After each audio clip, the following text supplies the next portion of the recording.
Selamat sore semuanya. Kali ini kita bakal membahas yaitu risk management. Nah, risk management kita ada beberapa kelompok. Pertama,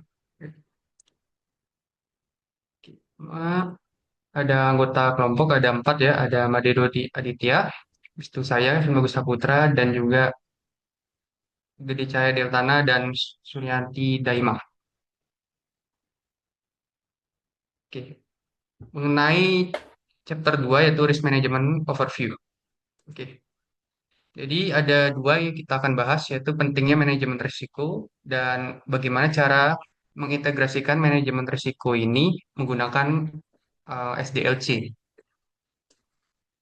Oke, pentingnya manajemen risiko. Manajemen risiko.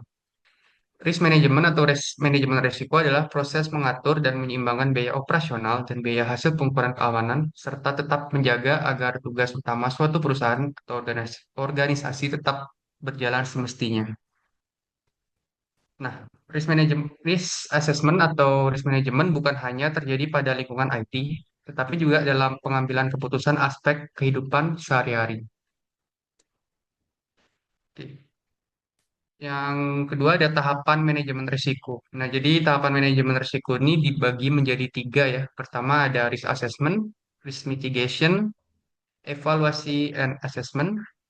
Nah, di dalam risk assessment ini terdapat tiga subbab lagi. Yang pertama ada identifikasi dan evaluasi risiko.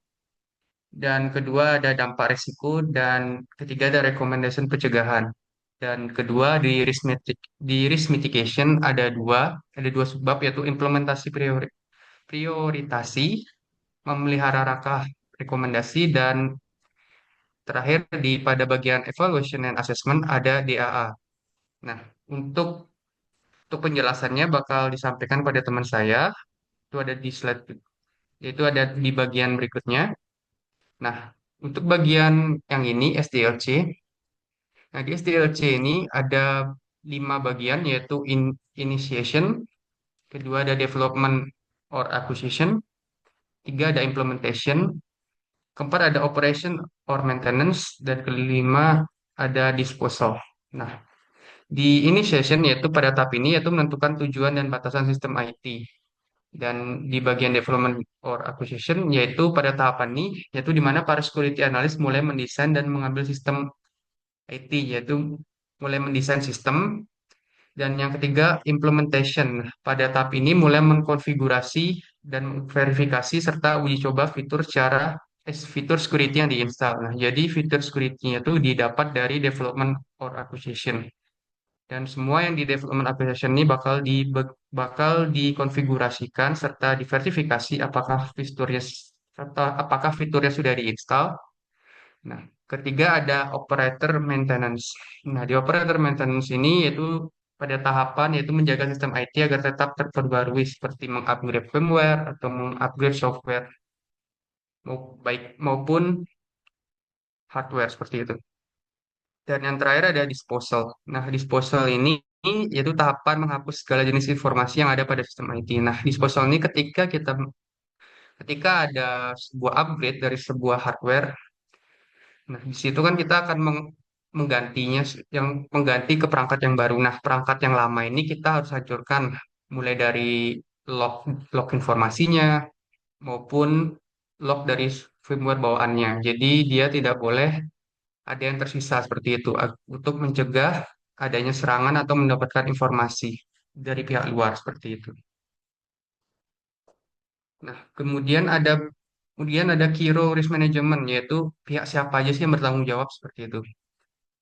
Nah, di key role ini terdapat banyak ya, ada satu, dua, tiga, ada 7, yaitu pertama ada senior management, kedua ada chief information officer atau CEO, kemudian ada system and information owner, dan keempat ada business and functional manager, kelima ada ISSO, keenam ada IT security practitioner, dan yang terakhir ada security awareness trainer. Nah, di balik key role ini terdapat tes yang mereka harus tanggung jawabin. Pertama, ada senior manajemen, yaitu memastikan sumber daya yang digunakan efektif untuk diterapkan dan dikembangkan, serta dia bertugas dalam pengambilan keputusan.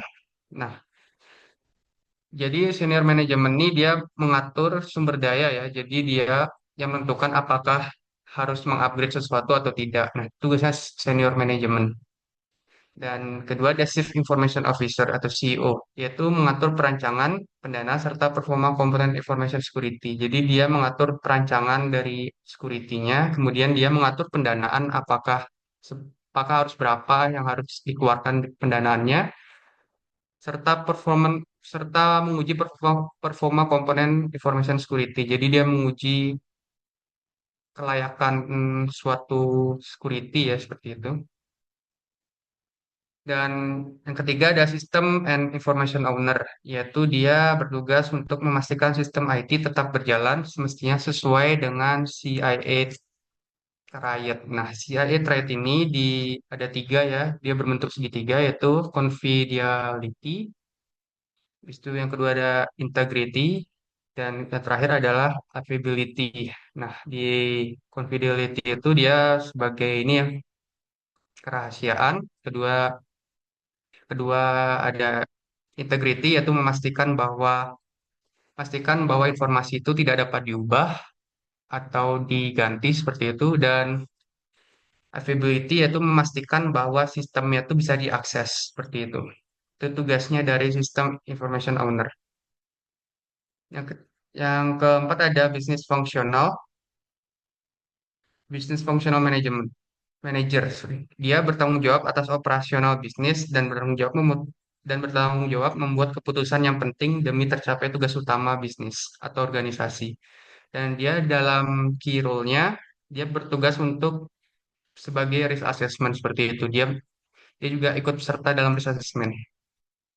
Yang terakhir ada ISSO, yaitu dia tugasnya itu membuat program keamanan serta membuat struktur metodologi yang tepat untuk membantu dalam proses risiko manajemen pada sistem IT.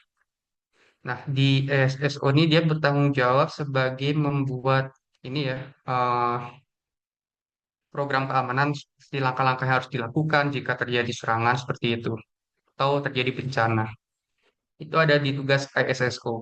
Kemudian ada IT Security Practitioner. Nah, IT Security Practitioner ini dia tugasnya tuh memasang, mengimplementasi keamanan yang dibutuhkan pada sistem IT dengan benar. Jadi tugasnya dia hanya mengkonfigurasi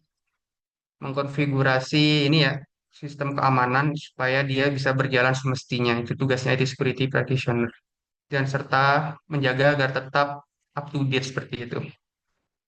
Dan terakhir ada Security Awareness Trainer. Nah, fungsinya ini dia nih melakukan pelatihan terhadap pengguna sistem IT agar sesuai dengan kebijakan pedoman dan aturan perilaku organisasi jika terjadi bencana. Jadi tugasnya dia seperti hanya melatih seperti itu supaya jika terjadi bencana um, masa pemulihan dari bencana tersebut lebih cepat seperti itu.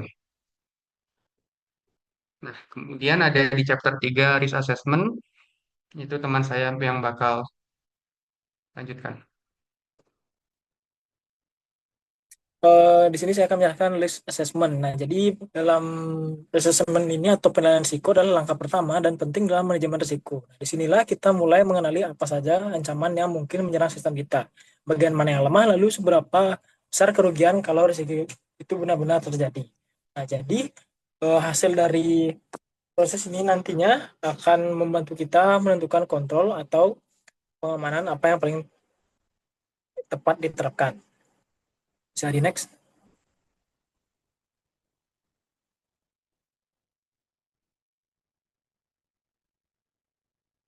Nah, jadi dalam komponen resiko ini memiliki 4 komponen utama, yaitu yang pertama ada ancaman, yaitu suatu yang bisa menyebabkan gangguan atau kerusakan. Yang kedua ada kerentanan, ini adalah titik lemah dari sistem kita.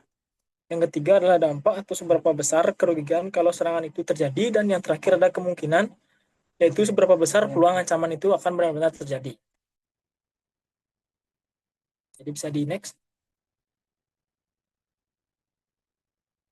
Nah, jadi untuk tujuan risk assessment ini adalah agar kita bisa tahu seberapa besar risiko terhadap sistem kita dan bagaimana kita bisa menanggulanginya secara efisien. Ini membantu agar organisasi kita bisa membuat keputusan yang tepat tentang keamanan dan keanggaran, serta memilih langkah perlindungan yang paling sesuai. Bisa di next.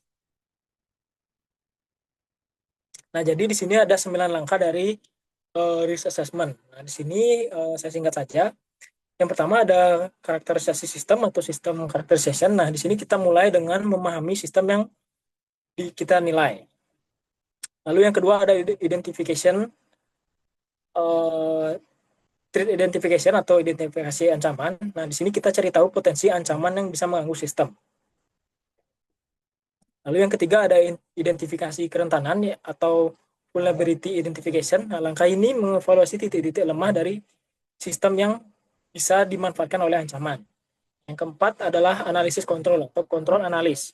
Nah, pada tahap ini kita nilai kontrol keamanan yang sudah ada, apakah sudah cukup efektif atau masih perlu ditingkatkan. Jadi pada yang kelima, penentuan kemungkinan atau likelihood determination.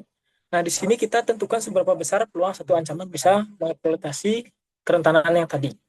Lalu pada poin keenam, analisis dampak. Impact analysis di sini kita menganalisis dampak yang mungkin terjadi terhadap data atau operasional kita.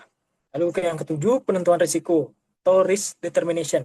Nah, di sini risiko dihitung dari kombinasi antara kemungkinan dan dampak. Lalu yang kedelapan, rekomendasi kontrol atau control recommendation. Nah, kita buat saran kontrol atau solusi untuk mengurangi risiko hingga tingkat yang dapat diterima. Lalu yang kesembilan, atau yang terakhir, dokumentasi hasil atau result dokumen.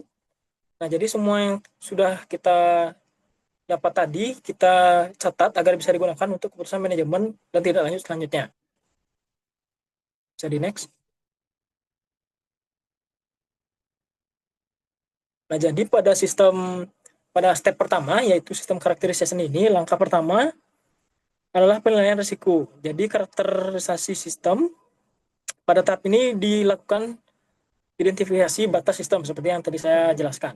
Lalu di sini memiliki tujuan untuk memahami secara menyeluruh ruang lingkup sistem TI yang akan menjadi dasar dalam melakukan penilaian risiko. Nah, di sini terdapat dua poin. Yang pertama ada informasi yang perlu dikumpulkan dari sistem. Yang kedua, teknik yang digunakan mengumpulkan informasi tersebut. Lalu output dari step pertama ini akan dihasilkan gambar menyeluruh tentang lingkungan sistem TI dan batasan operasionalnya. Bisa di next. Nah, jadi di sini ada informasi yang harus kita kumpulkan dari sistem ini. Nah, di sini terdapat cukup banyak. Jadi di sini akan saya sebutkan beberapa saja. Yang pertama ada untuk memahami sistem secara menyeluruh, informasi berikut perlu dikumpulkan. Jadi yang pertama ada perangkat keras dan perangkat lunak, antarmuka sistem dan konektivitas, data dan informasi, penggunaan sistem dan operasional pendukung, misi dan nilai sistem bagi organisasi, lalu sensitivitas, tingkat kepentingan data, kebutuhan fungsional sistem, kebijakan keamanan sistem, arsitektur keamanan, topologi jaringan, perlindungan penyimpanan informasi, dan aliran sistem. Lalu terdapat beberapa kontrol, yakni teknis, pengelolaan, dan operasional, lalu keamanan fisik dan juga lingkungan. Bisa di next. Nah, jadi dari agar kita mendapatkan informasi, kita membutuhkan teknik pengumpulan informasi. Nah, di sini kita bisa pakai kuesioner untuk menyebarkan pertanyaan ke banyak orang atau wawancara langsung untuk mendapatkan penjelasan yang lebih dalam dari personel teknis. Nah, kita juga harus rajin meninjau dokumen seperti manual laporan keamanan atau dokumen audit. Nah, terakhir kita bisa gunakan tools otomatis seperti pemena jaringan untuk langsung melihat kondisi teknis sistem. Nah, jadi semua teknik ini bisa dikombinasikan supaya kita tidak kehilangan informasi penting. Bisa di next. Nah, jadi lanjut ke step kedua, yaitu threat identification.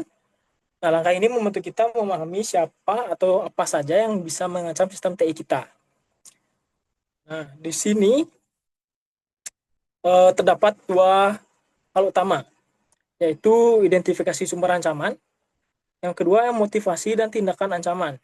Jadi, output step 2 ini adalah penyataan ancaman yang berisi daftar sumber ancaman yang dapat mengeksploitasi kerentanan sistem. Bisa di next. Pada bagian selanjutnya, di sini saya akan membahas identifikasi sumber ancaman. Jadi terdapat 3 sumber ancaman. Jadi ada ancaman alam, ancaman manusia, serta ancaman lingkungan. Dan juga terdapat sumber ancaman. Sebentar. Di sini ada. Nah, jadi di sini definisi penting sumber ancaman adalah niat dan metode yang digunakan untuk mengeksploitasi kelemahan atau situasi dan metode yang secara tidak langsung dapat memicu kelemahan tersebut. Bisa di next. Nah, jadi di sini terdapat motivasi dan tindakan ancaman. Nah, jadi di sini coba saya contohkan satu. Nah, pertama ada hacker atau cracker. Nah, hacker atau cracker ini termotivasi untuk melakukan tindakan ancaman oleh ego atau tantangan. Jadi mereka merasa tertantang, eh, merasa bangga ketika mereka bisa menjebol eh, suatu organisasi. Lalu di sini ada treat action mereka, yaitu sesuai dengan nama mereka, hacker. Jadi mereka meretas sistem kita dan uh, ya meretas sistem kita. Jadi untuk yang ancaman dan yang ancaman lainnya terdapat beberapa di sini seperti kriminal komputer, teroris, mata-mata industri, atau orang dalam atau insider. Jadi bisa di next. Nah, untuk bagian ini bisa dilanjutkan oleh teman saya. Oke, selanjutnya di step 3 ini ada vulnerability identification atau identifikasi kerentanan. Nah, langkah ketiga dari proses manajemen risiko ini bertujuan agar kita dapat mencari tahu kelemahan-kelemahan di sistem kita yang dapat dimanfaatkan oleh sumber ancaman seperti hacker atau mantan karyawan untuk menyerang. Nah, untuk contohnya di sini ada pada tabel. Untuk kerentanan yang pertama itu kita tidak menghapus ID mantan karyawan, yang dimana jadinya mantan karyawan tersebut masih dapat mengakses data-data perusahaan dari jarak jauh. Yang kedua, firewall mengizinkan telnet dan guest ID aktif. Sumber ancamannya unauthorized user seperti mantan karyawan, hacker, atau teroris. Nah, kerentanan ini bisa mengancam kalau si hacker tersebut bisa mengakses file-file yang ada di server. Yang ketiga, ada patch keamanan yang belum diinstal. Nah, sumber keancamannya dari hacker atau kriminal, yang dimana aksi ancamannya dapat mengakses file sensitif berdasarkan celah-celah yang diketahui. Kemudian yang terakhir ada sistem sprinkle tanpa pelindung perangkat. Sumber ancamannya itu dapat dari kebakaran atau kelalaian, dan ancamannya itu perangkatnya rusak karena terkena air. Oke, bisa di next. Nah, jenis kerentanan berdasarkan tahap sistem. Di sini bisa dibagi menjadi 3. Eh, yang pertama, kalau sistem belum dirancang atau masih dalam fase pre-design, kita harus mengecek kebijakan organisasi, definisi kebutuhan sistem, sampai analisis produk keamanan dari developernya. Dan yang kedua, ada saat pada sistem sedang di fase development atau fase implementasi. Kita fokus pada desain fitur keamanan, hasil uji coba atau testingnya, dan sertifikasi dari sistemnya. Dan yang terakhir, ketika sistem sudah berjalan atau pada fase running, kita lebih kepada analisis teknis dan prosedural terhadap fitur keamanan yang ada. Nah, jadi ini penting karena pendekatan yang tepat pada setiap tahap akan membantu kita mendeteksi kerentanan sejak dini. Oke, bisa di next. Nah, selanjutnya di sini ada metode identifikasi. Yang pertama, di sini ada 3. Yang pertama, sumber informasi kerentanan, pengujian keamanan sistem, dan checklist persyaratan keamanan. Jadi next. Oke, untuk sumber informasi kerentanan, di sini ada cukup banyak sumbernya. Yang pertama dari internet, melalui halaman web vendor yang mengidentifikasi bug dan kelemahan sistem. Kemudian, yang kedua ada laporan audit, dokumentasi risk assessment yang sebelumnya, dan daftar kerentanan seperti NIST 1 CAT juga sangat berguna. Selanjutnya ada advisor keamanan seperti buletin kemampuan penasihat insiden komputer FED dan Departemen Energi. Selanjutnya ada advisor vendor, dan selanjutnya ada tim tanggap darurat atau insiden, komputer komersial, dan daftar pos. Misalnya seperti surat kabar pada forum securityfocus.com. Lalu ada peringatan dan buletin kerentanan jaminan informasi untuk sistem militer, dan yang terakhir ada analisis keamanan perangkat lunak sistem. Bisa di next. Oke, pengujian keamanan sistem di sini ada 3 langkah. Yang pertama ada vulnerability scanning, yaitu pada tahap ini kita mendeteksi otomatis menggunakan tool scanner pada jaringan untuk mengetahui layanan atau port mana yang rentan. Selanjutnya ada security and test evaluation.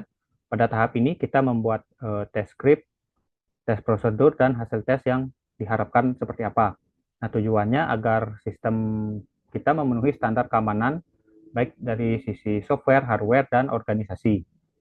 Yang terakhir ada pen test atau penetration testing. Jadi kita menguji sistem dari sudut pandang hacker untuk mengetahui bagaimana kelemahan sistem kita secara nyata. Oke, bisa di next lagi. Nah, selanjutnya ada checklist persyaratan keamanan. Nah, salah satu cara efektif untuk mengidentifikasi kerentanan adalah dengan menggunakan checklist persyaratan keamanan ini. Nah, ini mirip seperti daftar pertanyaan-pertanyaan atau item yang harus dicek untuk memastikan sistem kita sudah memenuhi standar keamanan yang ditetapkan. Nah, checklist ini mencakup 3 area. Ada yang pertama manajemen, yaitu kriteria keamanannya, seperti penugasan tanggung jawab, pelatihan keamanan, pemisahan tugas, dan rencana keamanannya. Kemudian pada area operasional ini lebih ke perlindungan fasilitas, kontrol suhu dan kelembapan, dan perlakuan pada media datanya. Dan yang terakhir ada pada area teknis, yaitu seperti autentikasi, kontrol akses, audit sistem, enkripsi, dan deteksi intrusi. Nah, untuk sumber penyusunan checklistnya ini ada beberapa sumber, yaitu CSA tahun 1987, kemudian FIPS, dan OMB Circular Art 130, kemudian ada Privacy Act of 1974, dan kemudian ada rencana keamanan sistem yang dinilai, kemudian kebijakan dan standar keamanan organisasi, dan yang terakhir ada praktik umum di industri. Untuk panduan referensinya ada pada NIST SP 826 Security Self Assessment Guide. Nah, pada dokumen ini dia sudah lengkap, ada kuesioner berisi kontrol objektif dari berbagai regulasi dan kebijakan terkait keamanan dan privasi. Nah, untuk output dari step ketiga ini yaitu berupa daftar kerentanan sistem yang dapat dilakukan oleh sumber-sumber ancaman. Oke, bisa di next. Selanjutnya adalah step keempat, yaitu kontrol analisis. Nah, setelah kita tahu apa saja kerentanannya, maka selanjutnya adalah melakukan kontrol keamanan bagaimana yang akan kita terapkan. Nah, pada kontrol analisis ini bertujuan untuk menganalisis kontrol yang akan diterapkan untuk mengurangi kemungkinan ancaman mengeksploitasi kerentanan sistem. Nah, untuk bagiannya itu ada 3, ada metodenya seperti apa, kategorinya, dan teknik analisisnya bagaimana. Untuk output dari step 4 ini, yaitu daftar kontrol keamanan saat ini atau yang direncanakan untuk mengurangi kemungkinan terjadinya eksploitasi dan meminimalkan dampak jika terjadi. Jadi next lagi. Oke, metode dan kategori. Untuk metode di sini ada 2, ada teknis dan non teknis. Nah, untuk metode teknis dia melibatkan seperti perangkat keras, perangkat lunak, atau firmware. Misalnya seperti autentikasi, enkripsi, dan deteksi intrusi. Nah, untuk non-teknis dia lebih pada kontrol manajemen dan operasional. Misalnya seperti kebijakan keamanan, prosedur operasional, keamanan fisik, dan keamanan lingkungan. Selanjutnya pada kategori di sini ada 2 juga, ada preventif dan detektif. Nah, preventif control ini dia mencegah pelanggaran kebijakan keamanan. Contohnya seperti enkripsi, autentikasi, dan kontrol akses. Kemudian pada detektif ini mendeteksi dan memberi peringatan atas pelanggaran yang dilakukan. Contohnya seperti audit trail, IDS atau intrusion detection system, dan checksum.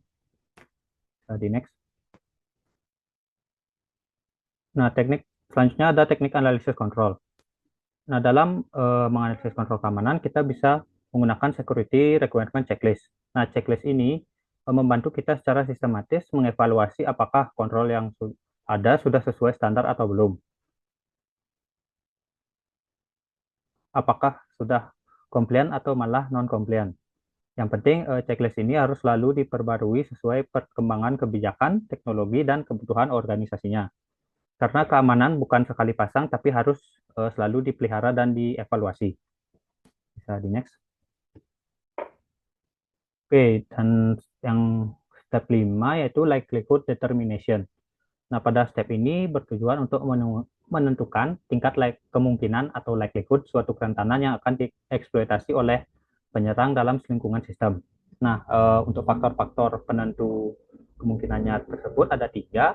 Yang pertama, ada motivasi dan kapabilitas sumber ancaman. Yang kedua, sifat dan tingkat keparahan kerentanannya. Dan yang ketiga, ada keberadaan dan efektivitas kontrol keamanan pada saat ini. Nah, untuk levelnya itu bisa dibagi menjadi tiga, ada high, medium, dan low. Untuk yang high, itu ancamannya sangat termotivasi dan sangat mampu. Kemudian pada kontrol keamanan sistemnya itu tidak efektif.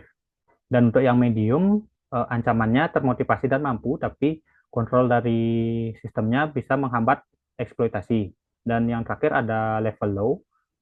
Untuk pada level low ini ancamannya kurang termotivasi dan kurang mampu, dan kontrol dari sistemnya efektif untuk mencegah dan menghambat eksploitasi. Untuk outputnya di sini ada likelihood rating seperti high, medium, atau low. Oke, bisa di next. Nah, yang selanjutnya akan dijelaskan oleh teman saya. Oke, baik. Selanjutnya saya akan menjelaskan di bagian step 6 yaitu impact analysis. Jadi, impact analysis ini itu bertujuan untuk menentukan dampak yang terjadi jika suatu ancamannya itu berhasil mengeksploitasi kerentanan dalam sistem IT. Nah, jenis dampak yang dinilai itu ada tiga. Yang pertama itu loss of integrity. Jadi, data atau sistem yang diubah tanpa izin itu bisa menyebabkan informasi menjadi salah, penipuan, atau keputusan keliru, serta menurunkan kepercayaan terhadap sistem. Yang kedua, loss of availability. Jika sistem penting ini tuh tidak bisa diakses, maka pekerjaan penggunanya itu terganggu dan berkurangnya waktu kerja efektif. Yang ketiga, loss of confidence. Jadi, informasi rahasia yang bocor itu dapat merugikan organisasi, menurunkan kepercayaan publik, dan juga berpotensi menyebabkan masalah hukum. Nah, untuk magnitude of impact definition-nya itu ada tiga levelnya itu high. Definisinya itu kerugian besar yang berdampak fatal pada organisasi, reputasi, atau keselamatan manusia. Sedangkan medium itu dampaknya itu cukup signifikan pada aset, reputasi, atau dapat menyebabkan cedera. Yang terakhir itu low, dampaknya itu terbatas pada aset atau reputasi organisasi. Next.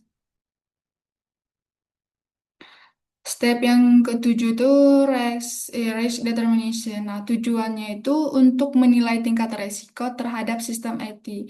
Jadi, penentuan resiko ini itu untuk suatu kombinasi ancaman atau kerentanan dapat dihitungkan berdasarkan yang pertama, kemungkinan ancamannya itu mencoba memanfaatkan kerentanan tersebut. Yang kedua, besarnya dampak jika ancaman tersebut itu berhasil memanfaatkan kerentanan. Yang ketiga itu kecukupan kontrol keamanan yang ada untuk mengurangi atau menghilangkan resiko. Next. Matriks tingkat resiko. Jadi, matriks tingkat resiko ini tuh digunakan menghitung resiko akhir dari sebuah ancaman berdasarkan dua komponen utama, yaitu threat likelihood-nya itu kemungkinan ancaman terjadi, kalau impact-nya itu dampak jika ancaman terjadi. Seperti rumusnya itu likelihood dikalikan dengan impact. Nah, nilai dari high-nya itu 1,0 maka nilai dari low impact-nya itu 10 maka dikalikan 10 kali 1,0 sama dengan 10.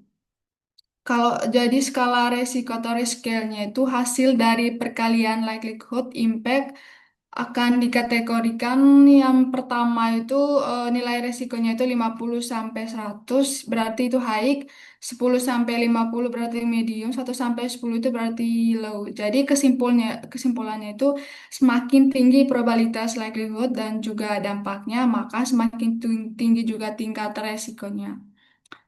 Terus yang kedua tuh deskripsi tingkat risiko. High itu perlu ditindakan korektif segera. Sistem masih bisa berjalan, tapi harus segera dibuat rencana perbaikan. Yang kedua itu medium. Jadi medium itu perlu tindakan korektif dan harus direncanakan dalam waktu yang wajar. Yang terakhir itu low, DAA atau Designated Approval Authority. Jadi menentukan apakah perlu tindakan atau risiko bisa diterima. Next. Step ke-8 yaitu control recommendation. Jadi, recommendation control ini itu merupakan hasil dari proses penilaian risiko dan juga memberikan masukan bagi proses mitigasi risiko. Yang dimana kontrol keamanan prosedural dan teknis ini yang direkomendasikan itu akan dievaluasi, diprioritaskan, dan diimplementasikan. Nah, tujuannya itu untuk menurunkan tingkat risiko terhadap sistem IT dan juga data hingga pada tingkat yang dapat diterima. Nah, untuk faktor yang harus dipertimbangkan dalam merekomendasikan kontrol itu ada 5. Yang pertama, efektivitas opsi yang direkomendasikan, semisalnya itu kompatibilitas sistem. Yang kedua, peraturan perundang-undang. Yang ketiga, kebijakan organisasi. Yang keempat, dampak operasional. Dan yang terakhir itu keselamatan dan juga keandalannya. Next.